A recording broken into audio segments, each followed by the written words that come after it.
investing news, market news, and more. The greatest thing is, hear from real estate market insiders and the market's movers and shakers. Be in the know with Tom Diller. Without further ado, here is the host of our show, Mr. Tom Diller. Good afternoon, everybody. You're tuned in to KQCK Live in beautiful Santan Valley on a beautiful 84 degrees. I'm not doing the weather, am I? What was it, like 87 degrees outside? It's 81.5 right now. 0.5, it is. That. You know, next time the intro's done, Joe, I want you to go like this. Can you do that for me? I'm going to do... I like Will to you do that? that. I like to do that little... but yeah, I'll do that from now on. Oh, he's got his little tutu on, though. Did you notice that? That's why he's sitting down right now. It's Halloween. It's cute, though. Boy, you had that on the other night, too, and it wasn't Halloween. Well, that was after the show. Oh, by the way, happy birthday to you. Oh, thank you. Yeah. I saw that trailer you were pulling out there that probably has my gifts in it. It does. And, you know, I always feel bad because I told you no more than $5,000 to spend, and I think you went over it, but that's all right. $499 and, I don't know, 10 cents. I don't know, but good seeing you again, Joe. And we have a couple of wonderful guests here. One is not here yet, and it seems like the last couple of Tuesdays, one's been lost or late, and it's not my fault because they get a map. So, Ted, if you're listening, you got a map. Spike strips on the road where we anticipate they're coming. It's kind of a thing me and Marie do. Like, okay, are they going to hit them today? There's 5 ways to come in. We just put them on one and take that. Like, it's like a Las Vegas thing. Well, I got to tell you, I think some of them, the city folk, get a little scared once they pass Queen Creek. You know, they go over the little hill. This is now leaving and they Queen start Creek. seeing trailers. It's a gateway to Eloy or something. I don't know. When you start, if they stop into the Quick Trip and see all the hillbillies in line, that's usually when people get scared. Yeah, I think so. But you know, if they don't make that Quick Trip stop, which most people do, I'm sorry. And your relatives are okay for you calling them hillbillies? They're okay with all that? Oh, yeah. They all live here, so. That's right. Rochelle Bellmap of Bellmap and Forbes, legal firm, law firm, attorney firm with attorneys. Yep, that's it. Attorneys at law. Attorneys at law at large. You're a Phoenix firm, Scottsdale firm, Mesa, Tempe firm. Okay, you're in Maricopa County. Yep. We've had you on the show a couple months ago with Don McCraw of Go Clean Credit. She's wonderful, by the way. So, Don, if you're listening, hey. You're awesome. You're awesome. She really is awesome. Isn't she pretty cool? I like her a lot. Yeah, she's just got a great smile and smells pretty good most of the time. So we invite her back.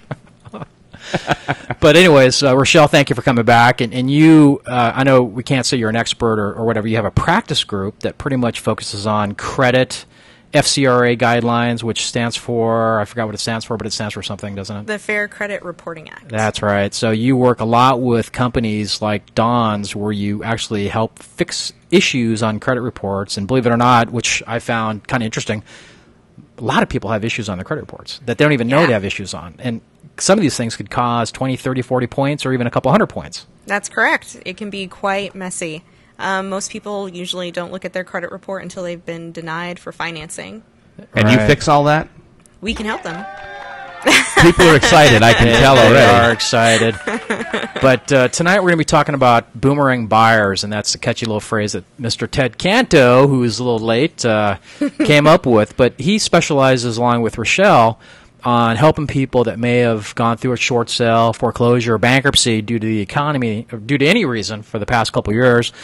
Are they ready to buy? If you think you're not ready because of credit issues, perhaps there's issues on your credit report that are false. I don't want to say falsified. Or they're not real. They're inaccurate. They're inaccurate. Okay, that's a better word. Thank you. You're the attorney, so make sure you're keeping me straight here. But some of these things are so bad that it's almost horrendous. It's true. Well, talk about some of the things you see like after a short sale that people should be aware of. Can I say one thing first? If I had to have an attorney, I would want it to be you. I mean that. I see the way you're looking at it. I just see, you know what? Lately, I've seen the greatest looking attorneys ever. And I want to thank you for that. Female attorneys are kind of hot. The guy attorneys tend to be kind of goofy looking. No offense to the gentleman that no KH, she's pretty hot. And Ted just called a second ago, so I'm not going to answer her because he's lost. Right. But that's okay. Let him stress a little bit. We're going to sit here with Rochelle. You got the door locked, so she can't go anywhere for the next 60 minutes, right? Or did you do that for another reason? Ted will be here quick. Okay. All right. So what's the most, I guess, again, the most horrendous thing you've seen on a credit report after a short sale? In fact, you know what? That beeping reminds me. Let's throw out the phone number so people can call in. 480... 480-745-1033. And I'm going to put the chat up right now as well. So If you guys aren't chatting, please feel free to jump on there and. Yep. And Okay. So chat is open, and please call in. So let's get back to the question I just asked. Well, let's say most typical short sale problems that we see are with people who attempted to do a loan modification and it wasn't successful. So when they look at their credit report, because it's been 2 years and they're ready to buy a property, they can't, because the property is still reporting as with a deficiency balance, still open and collectible, and not closed. Which is bad, which means that you, according to your credit report, still own the property but haven't made a payment in about 4 years. So if they've lost that property, that seems like that'd be easy to fix. Is that just one quick phone call and it's done? Nope. Litigation? Do you get in there like with your suitcase and you walk in the courtroom and you say, "Ladies and gentlemen of the jury, I'm here to smack around this bank"? If necessary, yeah. I could see you smacking around the bank like that. It's kind of hot. Joe got me started. I'm sorry. It's okay. Flattered. But the problem is these companies, they don't have any real incentive to report correctly. So what ends up happening is the consumer doesn't realize that this is what is happening on their credit report until they go in for a loan and they're working with a loan officer or with a real estate agent and they've been denied financing. And it's, it's why. Well, why haven't you made a mortgage payment in 4 years? Well, what are you talking about? I haven't owned that property in 2 years. Right. So is there something that that the consumers that are listening out there can do prior to that happening? Can they be proactive, or is it just one of these things where you just let it happen and you see what happens after the fact? Well, some banks are starting to work into their short sale agreements how they're actually going to report that trade line on a person's credit report. Now, that's negotiable, right?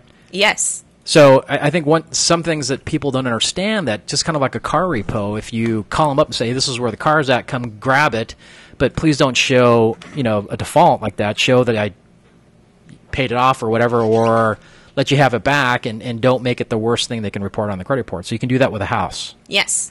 So what typically have you argued for and gotten? I mean, is that the right word? Argued for it, or written a letter, or whatever? Well, we end up with people after the fact, after they've already closed on their short sale. So it depends on the circumstances. Can you still change it after the fact? Yes. Oh, that's good to know. So somebody went through a short sale and they have legitimate reasons, or does it really matter what the reason was? It needs to be legitimate. It needs to be inaccurate on their credit report. Otherwise, you don't really have a reason for arguing it. Just because it's derogatory doesn't necessarily mean that it shouldn't be on there. Is that right?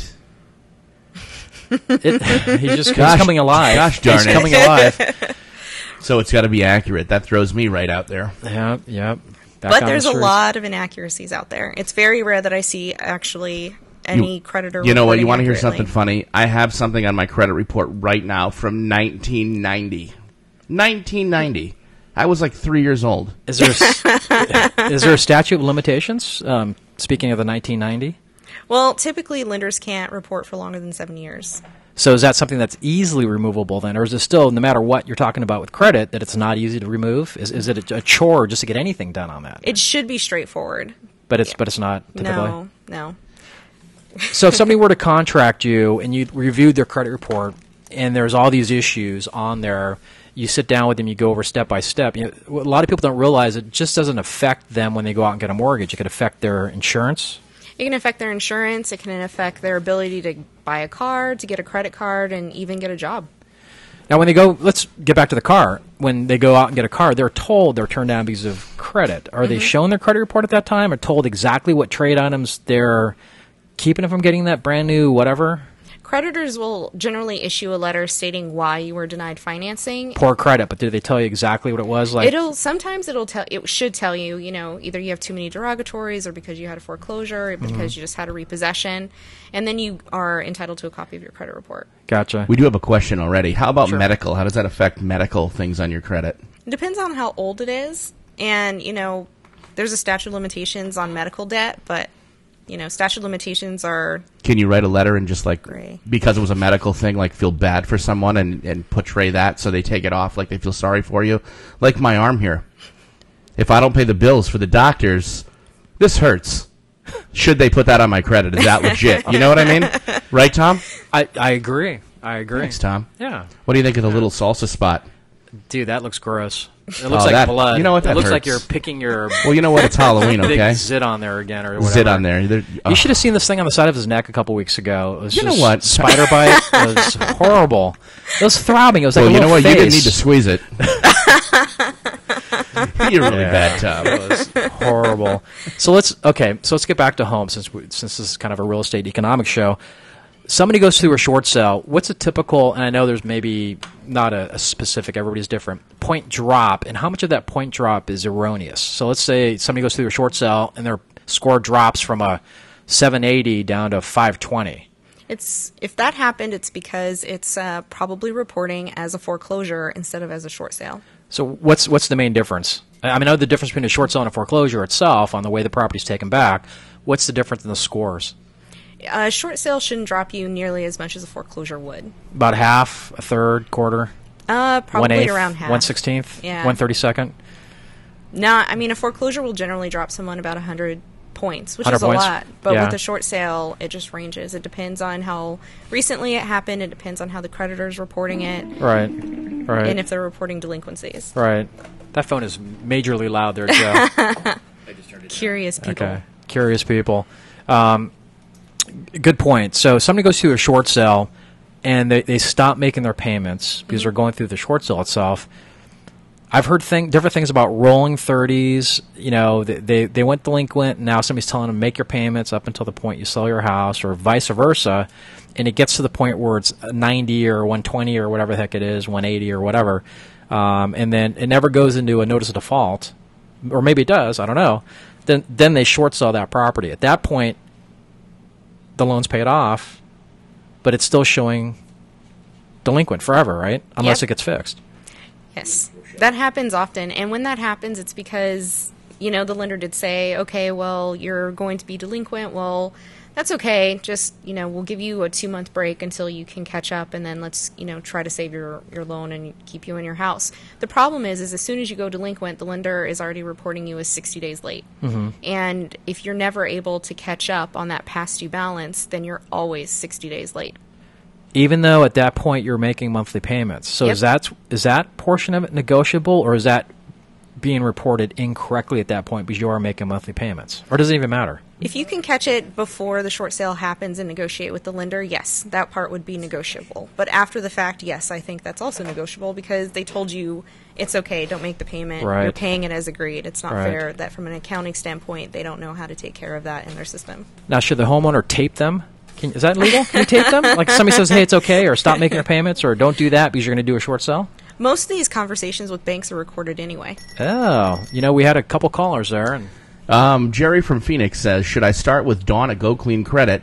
He got her off a different show, so obviously a different show she was on. Sure. He has not started yet with his credit issues, or should he start with Rochelle here and just jump right into Rochelle? Good question. I strongly recommend people to use a credit restoration company first. Obviously, you can try to dispute this yourself with the credit bureaus, and it's important that if you feel like you need to be proactive and do so, you can try and see what happens. But I recommend people use a company like Go Clean Credit and Dawn because they actually have a system in place and they can be pretty effective. I'm an attorney. I have to charge more because I'm a lot more diligent and a lot more thorough. But I think a lot of normal consumer issues can be resolved by using just a normal credit restoration company. Okay, good point. So you charge more because you're an attorney. When somebody goes through Dawn, does Dawn utilize your counsel on the back end, or does Dawn recommend you to, like the gentleman who called in, or gal who called in? It was a guy. It depends on the issue. So if it's a mortgage-related trade line, Right. there's the problem with disputing a mortgage account or any real account when you're dealing with a credit-related issue is whether or not you have any actual monetary liability for the account. So if you start disputing a credit card and saying, you don't owe it, you're reporting it inaccurately, but you owe it, the lender may sue you. And, when you're facing a lawsuit like that, it's, easy to blame the company that's disputing it on your behalf. Right. When it's a mortgage, it's a lot more complicated, and we want to make sure that, clients are, protected against, there isn't a deficiency liability in those instances. Right. So she may refer those over to me right away. Talk about the deficiency laws in Arizona. A lot of people may not know. I know it's kind of a loaded question there. We've talked about that in the past quite a bit. There's still a lot of misnomer or misconception about it. A lot of people think it's ending at the end of the year, but that's the Debt Relief Act that's ending, or Yes. or something's ending, or going to end, or could end. Possibly end. Maybe, sort of. Talk about the deficiency statute and why that's a big deal in Arizona right now when there's still a lot of people that are upside down that may either have their house foreclosed on or short sale. Yeah, deficiency liability in Arizona is pretty unique compared to other states. We're known as an anti-deficiency state, which means that, we have a general rule that if you are a homeowner and you're purchased your home using purchase money, that you shouldn't be liable for the deficiency balance. Primary residence under 2.5 acres, blah, blah, blah, no goats, no cows. It's very, very complicated, and Right. people shouldn't just assume that their house is, Right. or that they're protected from anti-deficiency Right. liability without seeking counsel to determine that. It's worth the investment. Really? Yeah. So if it doesn't qualify under that statute, what happens if they let it short sell? Well, if there is a deficiency liability, you're going to receive probably a tax liability, and the lender has about 6 years roughly to sue you. To come back 6 years, so 5 years and 11 months, you can get a knock on the door and be sued for all the money that got short sold? Yes. Well, in a foreclosure. It's very complicated. Yikes. Looks like we got a couple more calls there. We got some more people chatting. We had, let's see, Sarah and John out of Tucson. They have a good question. They've used 2 credit companies that they've gotten from Backpage and have not had much success in getting their credit handled. Mm-hmm. They'd like to know how they can get in touch with you, and is there a consultation charge if they, initially to come in and see if you can work with them? Yeah, two parts to my answer on that one. Part one. Part one is looking for a good company that can actually help you fix your credit.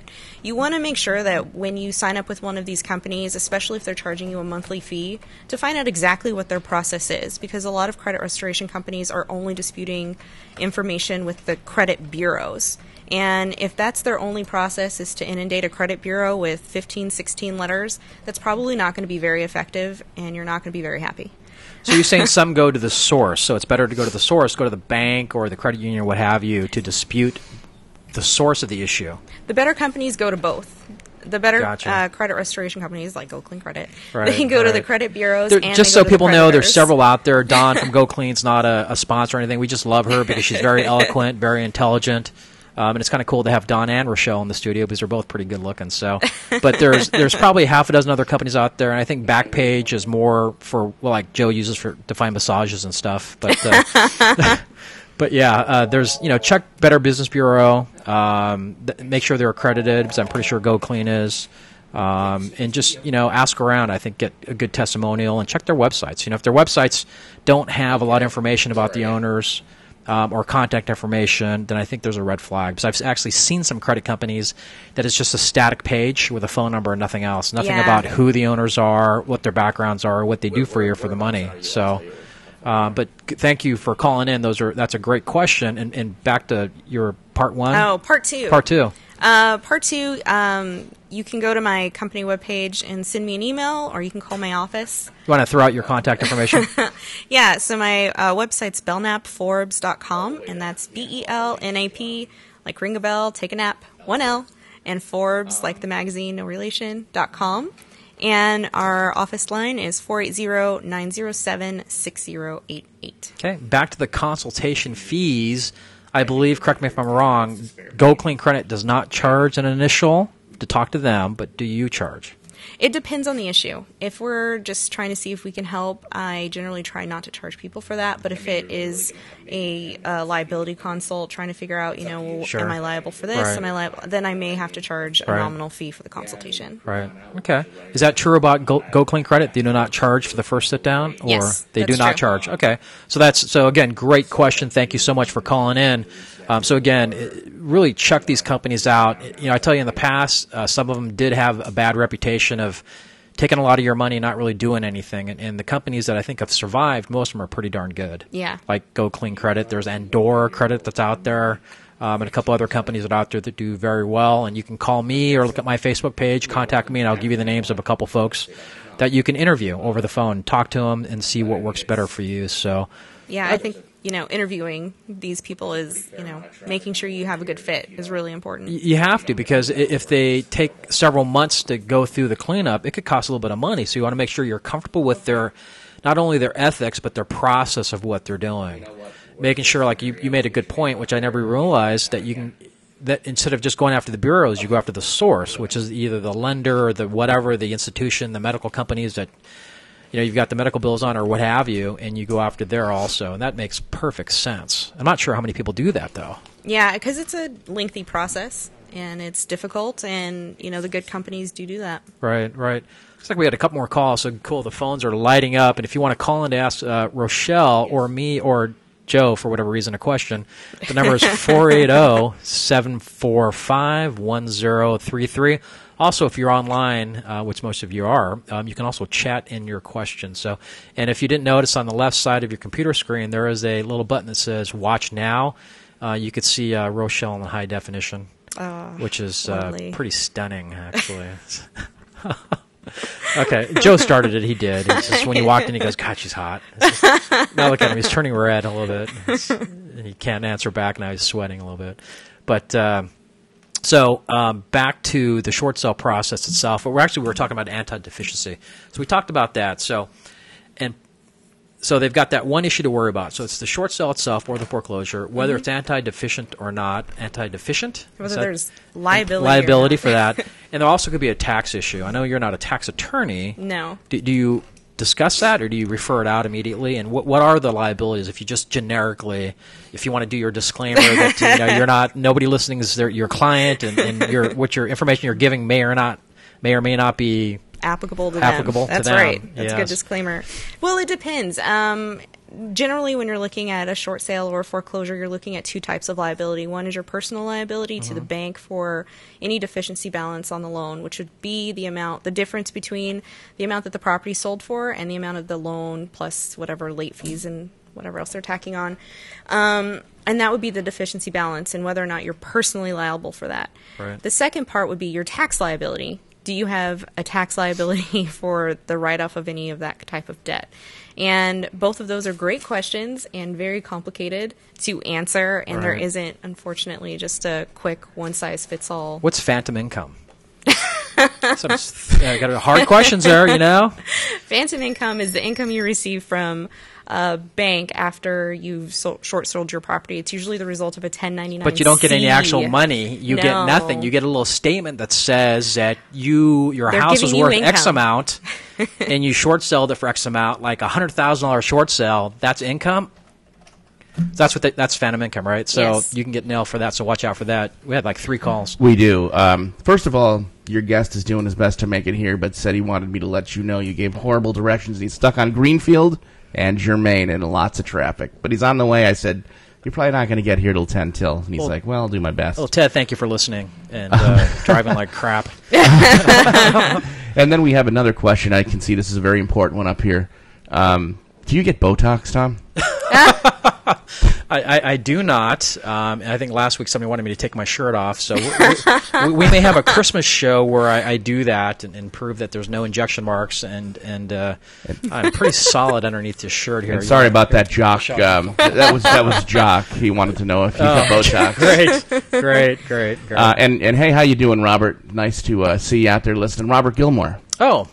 We like Mr. Gilmore from Gilmore. Bank of England. That's happy out there. Kentucky or something. That's right. But he's a good guy. He's a great lender if you're looking for one. So Ben H. Sierra Vista would like to know, I'm in the middle of a mortgage and our car has taken a crap. Can we get another car, or is it going to affect our mortgage? He talked to his mortgage broker, who said, walk. And he's like, the car? He talked to his mortgage broker that's going through, or title, or I don't know what the terms are, buying the new house. And see, if you were doing it, you could have given him all the info, and he wouldn't have had to call a radio show and talk to an attorney. I tell you what, ironically, Mr. Robert Gilmore, who's listening right now, had the 10 Commandments of a borrower. Yes, he did. And one of the commandments was, do not buy a car during your mortgage application or when you're trying to buy a house, you don't want to change anything on your credit report. Inquiries could do it, co-signing for your kid, or jacking up your Victoria's Secrets card, Joe, or anything like that. That would be tough not to do that. I like those little, I like those Snuffleupagus songs that they have on special this month. I got to tell you do kind of look cute in those. Well, thanks, Tom. I I was thinking of Robert, too, when, and I shouldn't say that in the same sentence as thongs, but I was thinking of Robert when that Ten Commandments thing, I was thinking about that when the guy asked that question. I'm like, Robert Gilmore had the 10 Commandments. Where were you last week? Exactly. But, so, you don't want to just, the best rule of thumb is don't change anything in your credit file, meaning getting credit, applying for credit, thinking about getting credit, jacking up your credit cards any more than they are right now, because it affects your debt ratio, your debt to income. Even if it's 0.1, it could throw it off, because I tell you what, the day they go to draw docs, they repull your credit. So basically, you may be sleeping in that car, so buy a good one if you do buy one. Just hold off and use duct tape or whatever it takes to keep the car running, and do that the day after you close. Actually, wait until it funds, so a couple days after. If you were working with Tom, with First American Title, right, Tom? That's right. Tom would loan you one of his personal vehicles, usually through the mortgage process. Give you the company car, exactly, All right, but, he really wouldn't, but sounded good. No. And by the way, one last thing, we have somebody up there in the chat that said, please, your contact info one more time. They would like to get together with you. All right. My website's bellmapforbes.com, and my phone number is 480-907-6088. Cool. Thank you. All right, I'm caught up now. Okay, so you may continue. So really, somebody asked about Botox? They really did, I swear. Nice. I think he just thought you looked extra fresh today. And you do. Very fresh. Yeah, thank you. It's the blue. I feel almost glistening in that blue. I do feel like I'm glistening right now. So you know what? It is 5:27. We've got a couple minutes here before we're going to take a little bit of break for our sponsors. So back to the couple of issues that happens after a short sale or foreclosure. One, it could be a deficiency issue. Mm-hmm. Number two, it could be a tax issue. Any other issues that come up that people, it's just all of a sudden, boom, there it is. That I think the big one would be a credit reporting issue. Okay, so that's what people. So people, when they sit down, they hear anti-deficiency. They hear, do you have a tax issue or not? They hopefully they take care of those two and they mitigate that by seeing an attorney. The third issue is credit. So that could really mess your life up for a long, long time. Bad credit is the gift that keeps on giving. Keeps on giving. So literally, insurance can go up immediately. Mm-hmm. You may not get a job. You're going to higher interest rates. Higher interest rates. There are certain jobs out there that require security clearance. Mm-hmm. It makes a difference whether you short sell or foreclose. So if you're going to lose your home, depending on what you do for a living, you may not do one or the other. Which one screws up your... Can I say screws up? You can say screws up all day long. Which one screws up your security clearance? Probably a foreclosure. The foreclosure does. That's to NASA or where? Military? Jobs that require security clearance, and I know in the high-tech area that's become an issue, or it has been an issue. They don't want people walking away from their responsibilities. Right. When I was with the CIA doing undercover ops, that happened to me. At Area 51. My credit dropped. How did you know what, Tom? That was confidential. I'm not going to talk about it. By the way, people are loving your website, and people love you in blue. Very nice. Well, thank you. You. To relay that kind of she stuff. does. I talked about websites a minute ago about the credit repair and stuff, and they do have a very a lot of stuff on their website, which is good. So again, to me, I always do. It may not always be 100% true, but to me, that's a little bit of a sanity check or an acid check. If they have a detailed website and they take pride in it, that means probably that they take pride in what they do. And if you want to have a great website, I've got a great web guy. If you need one, his name's Dave Malton. Nice. With SEP. If you're out there, Dave, go ahead and shoot me your contact information. Nice. All right, well, it is now 5:29 and 35 seconds. So we're going to take a little break so you can check out our sponsors. You've been listening to KQCK Live in beautiful Santan Valley. We'll be back in 90 seconds. Yay. Are you ready to start taking control of your future and maximize your earning potential? Central Arizona College has smaller class sizes and personalized attention to help you compete in today's tough job market. CAC now serves Santan Valley and Queen Creek. The CAC Santan Center is located in the shops at Copper Basin on Hunt Highway, behind Barrow's Pizza. Stop in and see how taking classes at CAC costs a fraction of a state university, and your credits can transfer. So, if you want to earn real money, you need to learn real skills at Central Arizona College. Enroll in classes today by calling 480-677-7825 or visit www.centralaz.edu or call 480-677-7825 or visit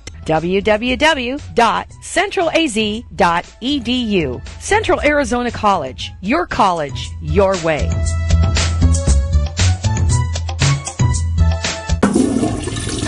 Are you having plumbing or septic problems? No worries. Call Cartwright's Queen Creek Plumbing and Septic Service. Been in the Valley since 1996. Family owned and operated. Proudly serving East Valley and surrounding areas. With a full range of services from drain cleaning, septic tank pumping, general maintenance and repairs, inspections for the sale of your home. They provide excellent and courteous service for all your plumbing and septic needs. We're not satisfied till you are satisfied. Licensed, bonded, and insured. Call today. Cartwright's Queen Creek Plumbing and Septic Service. Contact Denise at 480-987-8051. That's 480-987-8051.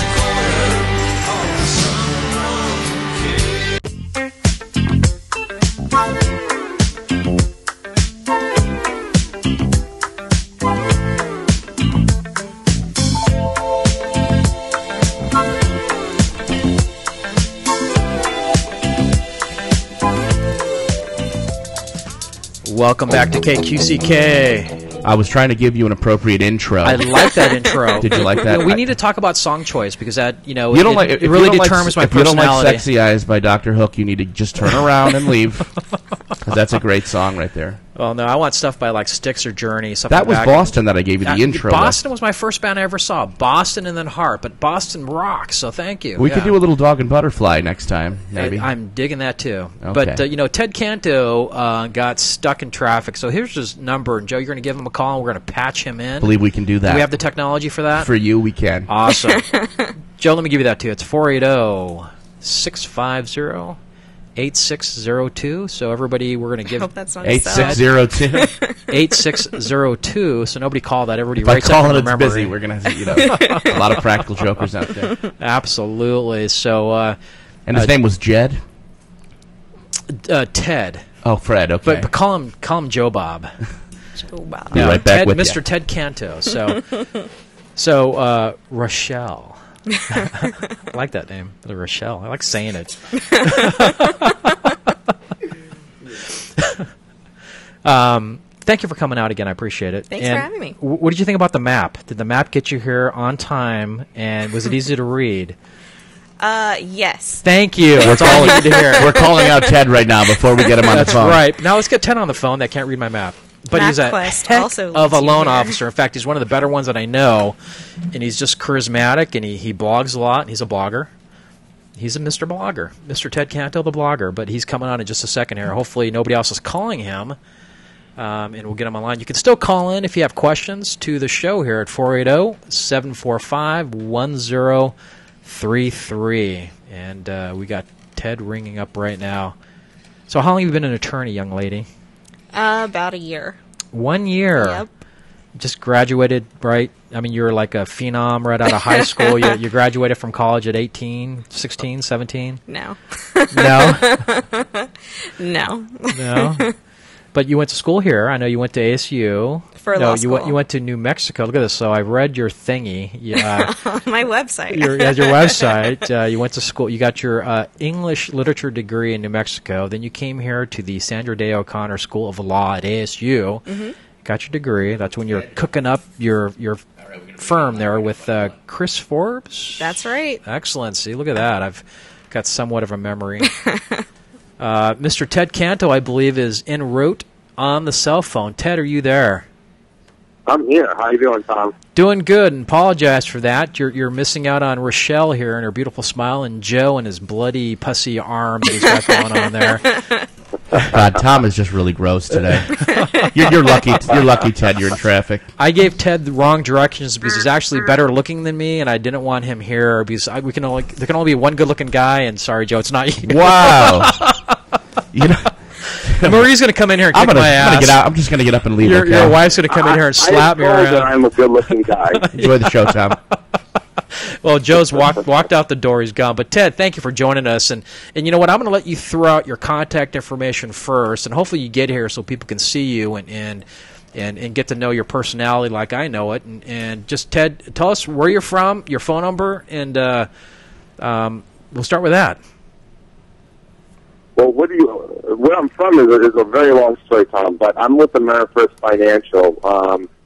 I'm a mortgage advisor there, and we're out of Scottsdale, Arizona, if that's what you're asking. Yep. But my phone number is 480-650-8602.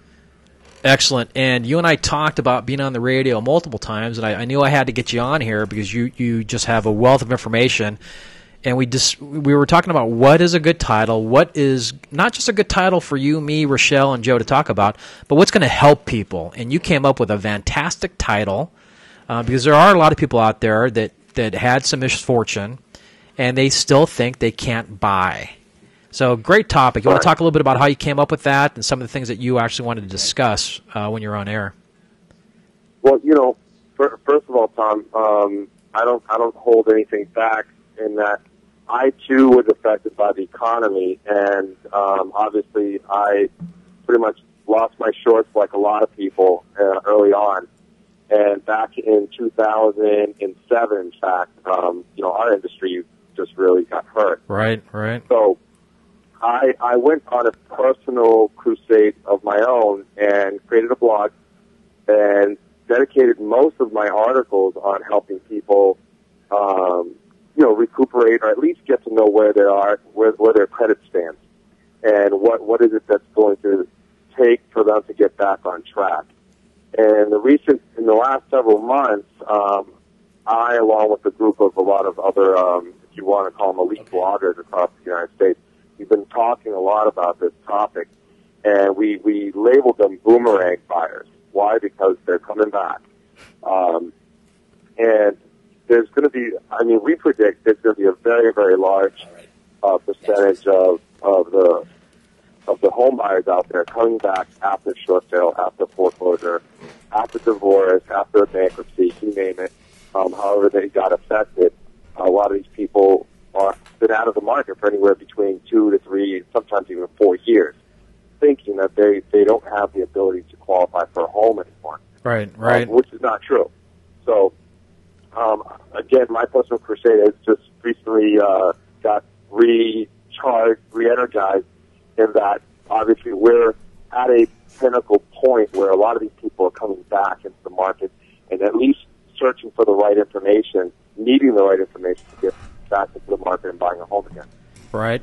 Tell you what, 1 second, Ted. The phones have been ringing off the hook, more so because we announced that you're going to be here along with Rochelle, but Joe just took a couple calls. Joe, you want to... Russell from Mesa would like to know, is it better in this real estate market to go with normal conventional type lending, or should he use his VA benefits at this time? Ted, that's a question for you. As far as credit is concerned. Yes. Great question. That's a great question. It depends on where his credit stands right now.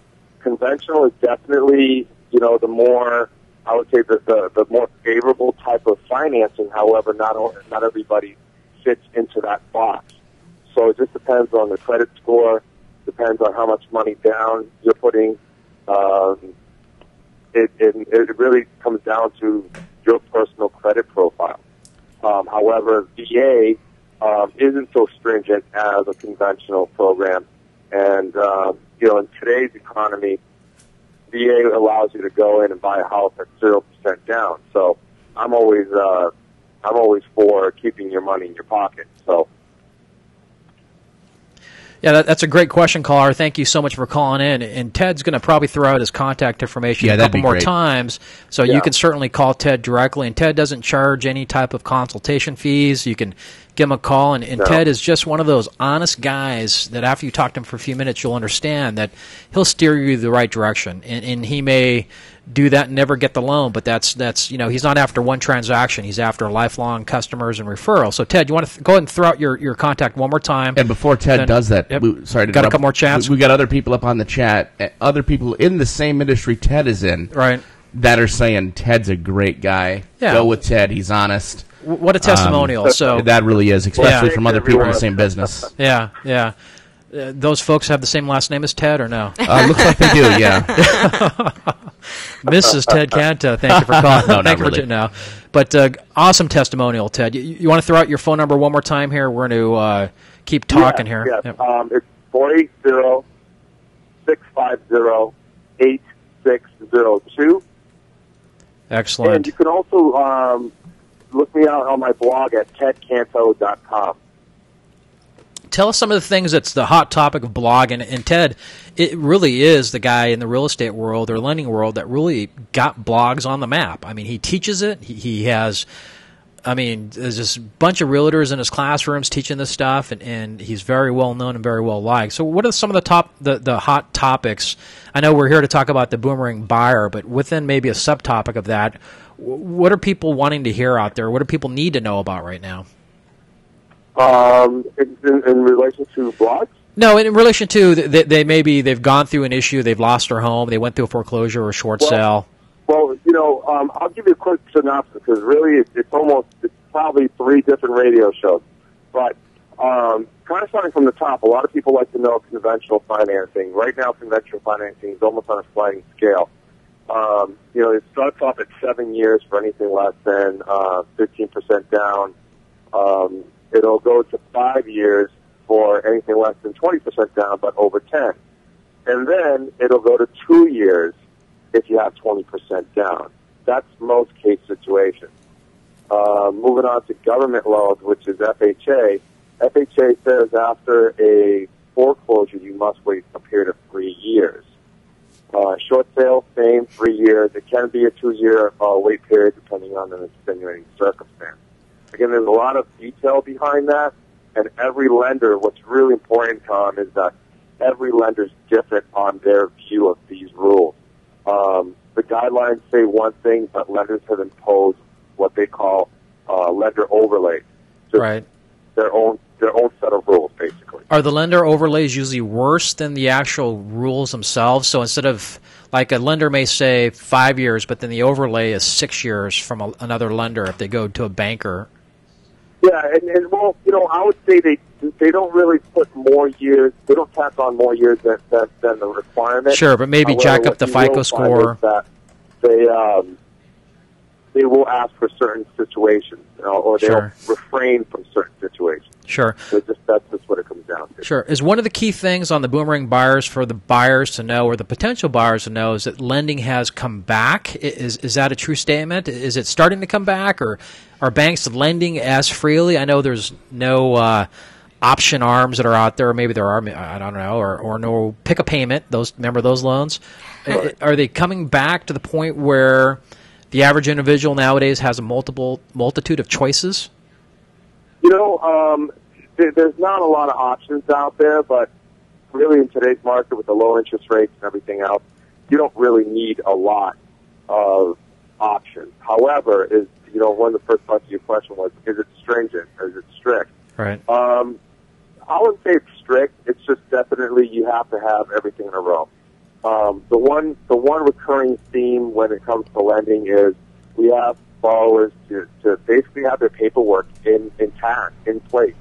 And I can tell you a lot of times people just don't have it together. And if you don't have it together, just get ready for a bumpy ride. So it's a little bit more, they use definitely a little bit more prudent underwriting. However, it's not impossible. I don't consider it hard. It's just definitely more paperwork, definitely more questioning.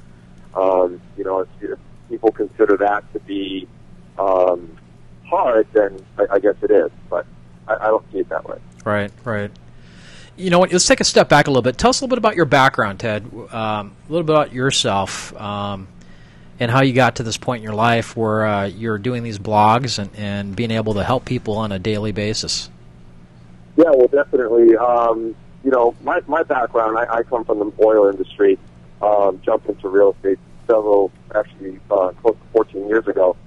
And when I started blogging and started getting really into the internet space, again, as I said earlier, I, like a lot of other Americans, I too just, you know, got stuck into the bad side of the economy, and I just immediately knew, just looking at my own personal situation, I wanted to get back into a house. I knew that I needed to get back into a house. That's just the way that my family was brought up, and a lot of Americans were going to pretty much feel the same way.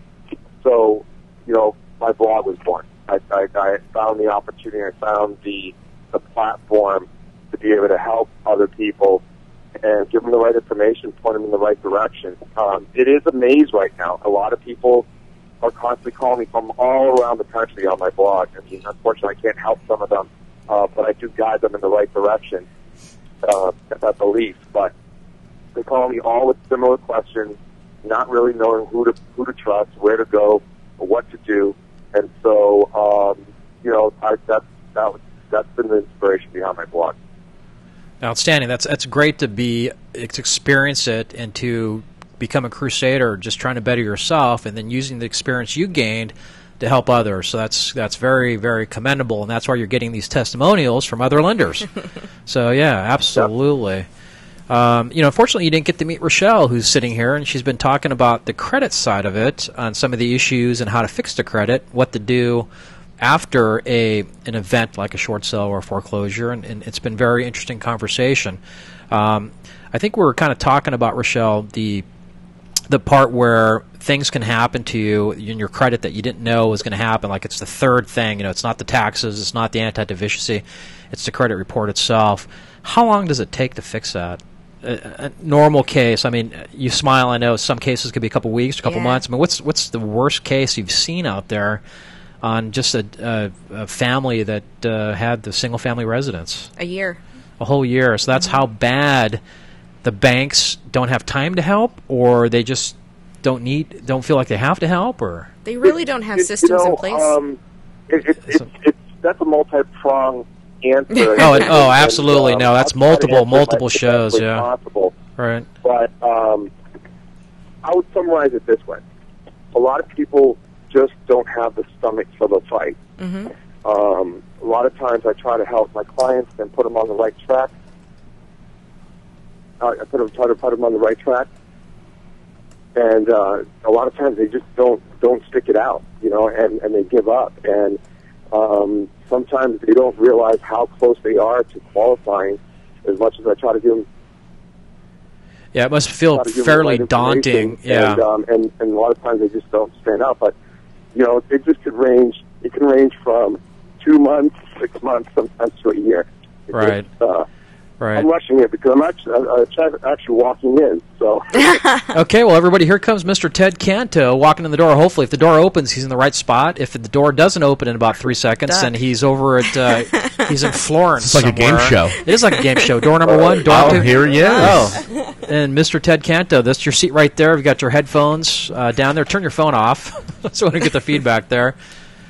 Ted, how you doing, Ted? Hey, Tom. Finally made it. Everybody, this is Ted Canto. He's real and here. Say hi to Rochelle. Hi, Rochelle. Hi, Ted. Say hi to Joe over here. And you want to lean forward on your mic there. And all there's right. You want to turn your headphone around the other way. Otherwise, you're going to hear everything upside down. There you go. There you go. Lean forward just a little bit. All right, you got me? We got you now. All right. Thank you for being here. And the directions were written by Joe. That's not true. That's not what I heard. Yeah, that's not Rochelle true. wrote those directions. She wanted us to all by herself. It's called passing the buck. Passing Let's the ask buck. So let's ask our studio audience what they think about Ted getting here. Yay! Hey, at least everyone's happy. Well, we have about 11 minutes. Since Rochelle hogged like 85% of the show. Oh, man. Look at her I was smile. off, She's Ted. smiling. I said you'd have 10. You have Saying, 11. lock the door, lock the door. You know, let me just throw this on your lap, and why don't you talk about the top 3 things that you and your Boomerang buyer group discussed you think is important that's going to help our listening audience out there. Now, again, we have callers all over, or listeners all over Maricopa County. Sure. In the state, basically, so. Well, you know, one of the things that are prevalent in our industry is short sales. So everyone's always wondering, when can I buy again after a short sale? So I'll start with that topic. If you want to get in a house the fastest way possible, it's going to be an FHA loan. It's going to be 3 years from that point that the house sold. And so let me take a step back. So if Sure. they had an FHA loan, that's the quickest way they're going to get back into another one. No, if they had a conventional loan, Gotcha. any Okay, type of loan getting program. an FHA loan. Gotcha. Yes, any type of loan program that they may have had when they short sold the house, the next best option for them, the soonest that they can purchase, will be 3 years. I did say 2 years with 20% down. That's going to be a case-by-case situation. Each lender looks at it differently. But I would definitely say FHA is king. Sure. So at 3 years, is that the standard FHA that people hear out there, 3.5% down, That is correct. minimal money out of pocket? That is correct. There are situations where you can get into an FHA loan sooner, but that's a small box. It's a very small box. Sure. You want to turn Ted's mic down just a tad there? Yes, and then my voice is very deep. And do the mixer on there to make his voice squeakier than mine. You know, he's got a tie on. He's looking pretty good, so make him squeaky. But so FHA is a good way to go. Yes. Less stringent. FICO scores on that. I mean, you know, some lenders will go down to 620. There are some advertising lower than that. Good luck. That's what I would say to that. Sure. But I would say prevalent FICO score would be a 640. For veterans have a better shot at buying a home a lot sooner, and that they can typically buy within 2 years after a short sale, even after a foreclosure for that matter, which most other programs make you wait anywhere between 3, 5, and 7 years. And that's using their VA. Yes, that's correct. So it's a great program. Someone asked earlier, but yeah, that would be a really good program. Now, looks like we had a couple callers calling in. Let's see. We've got a friend of mine had a short sale and still can't get a loan. Why is that, Rochelle or Ted? Well, It's been 3 years. Yeah. Well, it's been 3 years? 3 years. Okay, well, I can only speculate here. They're trying to go conventional, which there's a chance that they don't qualify under conventional. Secondly is that their credit is not in order. Because FHA would definitely allow someone like that to buy again. However, if they don't have their credit score or their credit history in order, even maybe their income, if they're self-employed, there might be something there that's preventing them. But 3 years is the rule, so they may not be looking at it correctly or being told the right information. Yeah, you know, I think, you know, for the caller, again, thank you for calling in. Yes. I think the thing to do, since Ted doesn't charge to discuss that, you can you know, call Ted afterwards. And I hate bringing guests on saying, call him after, call him after. But there's certain things when questions are posed that, you know, we don't have enough time to discuss that. I think it's more prudent to off-air give Ted a call or Rochelle a call and go over at that point. But it's a great question. Thank you for calling in. Yeah, and if I may add, you know, I get it. Mortgage originators, we're kind of the boogeymen because we get to see everyone's dirty laundry. You know, we get to see everything, and people don't like to talk about those things, but you have to. Most mortgage originators are good people. We really like helping, and like you said, we don't make money off of helping you. It's part of what we do, and just take advantage of that. Sit down with me. Sit down with any loan officer that you feel comfortable with. Right, and I got to tell you, there's no shame in the fact that if you went through an event like a short sale foreclosure, there's a lot of people out there like you, and unfortunately, it became part of our society. And I think the best thing to do for you and your family, and this is just me, I'm preaching now, the best thing to do is take care of the issues like the credit issues with Rochelle, and then check to see where you are, to take a temperature of your credit situation, the entire file, to see if you can, number one, reduce, you know, maybe you are in a loan already, but maybe you're in a 7% because you got into something 3 years after, and now the loans are at 4% or 3.5%. So it doesn't hurt to keep checking. The thing with your insurance, if your insurance went up, maybe it's your credit. You can fix that, and that goes down a little bit, and it saves you money. So in the long run, you come out making more money. Right. right? Yeah, people forget that we are advisors. We actually do look and advise people on what the best options and the best way to obtain a loan and the best programs and when best to buy and when best to lock their rate. So they forget that word advisor. Right. And that's what we're here for. Right. Now I know you do a lot of education also. Do you talk a lot about the stuff that's in your blog, or do you go out there and teach the consumers? Absolutely. Like I said, my crusade's been more re-energized as we're entering 2013.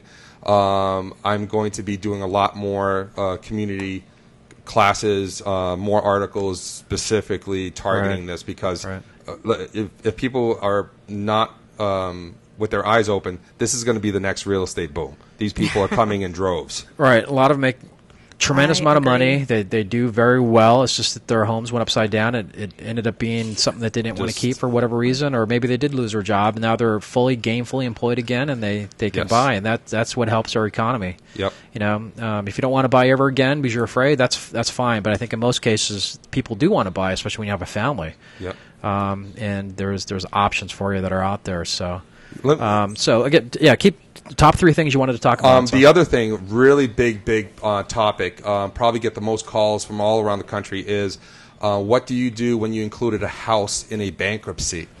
Because the bankruptcy guidelines typically say, on FHA in specific, say you can buy after 2 years after bankruptcy.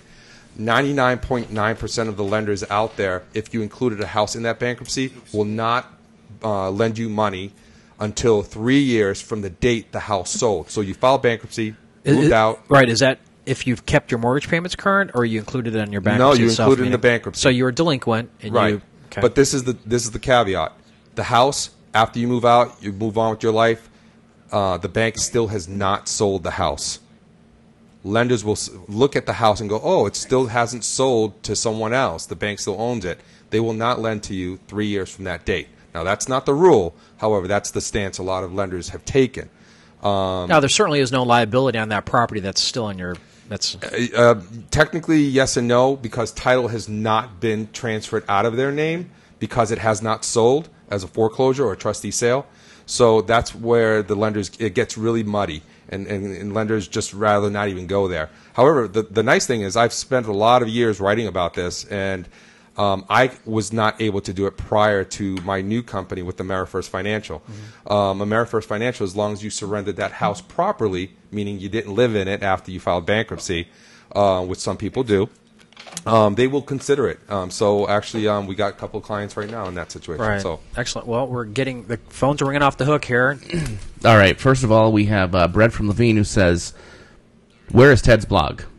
I'm Brad. Brad from Levine. Sorry. Okay. TedCanto.com. So www.tedcanto.com. That is correct. And that was the same question from Julia in Flagstaff. Yes. Ted's blog. Brenda and Jim from Pine Top would like contact information and website from Rochelle. And you know what we need to do from now on is we're going to have a new page on the site that just has our guests' contact information, website, and all that. I like it. This way that'll... I like it. Let's start with Rochelle. You want to give out your contact information again? Yeah, my website's bellnapforbes.com, and it's BELNAP, ring a bell, take a nap, 1L, and Forbes, like the magazine, and it's 480-907-6088. Excellent. Rochelle, do you have a blog? It's on our website. Rochelle, are you single? That was a common question in this show today. Common question. So and by the way, you look fantastic. And by the way, you're there's a lot of good ones on there. People like you today. She's like, Rochelle. yay! They like you too, though, Ted. So everybody else back babe. off. That's why I had her on the show. So, Ted, your contact information. You're with AmeriFirst. It's a great Arizona company. Yes. So that's good stuff. We're one of the top two mortgage lenders in Maricopa County. My contact information, again, is 480-650-8602. You can also find me on my blog. That is tedcanto.com. Excellent. And you know what? The time has flown by. It's been an hour. So, Ted, thank you for not turning around. I appreciate you coming out here. And Rochelle, thank you for coming out again. We love you and Don and everybody. And we have to meet Chris one of these days. Yes. So maybe we'll have him out the next time. But everybody, you've been listening to In the Know with Tom Diller at KQCK Live. And I got to say one time, because I forgot to, I'm with First American title insurance company. We're the second largest title insurance company in the world, and we're based right out of Scottsdale here, and we certainly enjoy what we're doing, and I enjoy working there. And I want to thank the management over there for letting me come out here to beautiful Santan Valley. But again, thank you so much to our listeners. We will see you next Tuesday at 5 o'clock. And guys, stay tuned for the O Factor coming up at 6:15. That is our show with Jessica, our professional organizer.